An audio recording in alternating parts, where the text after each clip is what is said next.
बेंगलुरु में विधान सौदा के बैंक्वेट हॉल में कर्नाटक मीडिया अकेडमी की जानिब से मुनक़द 2025 के सालाना अवार्ड तकरीब में सालार इंग्लिश डिजिटल डेली के चीफ फोटोग्राफर मोहम्मद असद को वज़ीर आला सिद्धरामैया ने अवार्ड से नवाजा।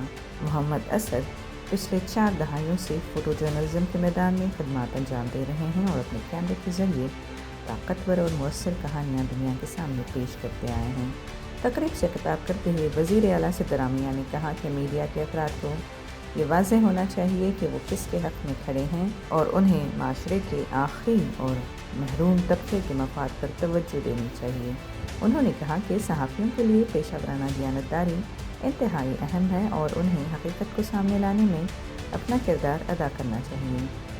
वज़ीर आला ने महात्मा गांधी और डॉक्टर बी आर अम्बेडकर का हवाला देते हुए कहा कि सहाफ़त को सर्वोदया और अंत्योदया के असूलों पर अमल करना चाहिए। उन्होंने कहा कि आज़ादी के 75 साल बाद भी माशरे में अदम मसावत मौजूद है और इसके खात्मे के लिए ज़िम्मेदार सहाफ़त ज़रूरी है। इस मौके पर रुकन असम्बली रिजवान अरशद ने तकरीब की सदारत की। सीनियर अदीब हेमपन्ना, वज़ीर आला के मीडिया मुशीर के.वी. प्रभाकर, मीडिया अकेडमी की चेयरपर्सन आयशा खानम, महकमा इत्तलात के कमिश्नर हेमंत निम्बालकर और नाटक अकेडमी के सदर नागराज मूर्ति समेत कई मुअज़्ज़ज़ शख्सियात भी मौजूद थीं।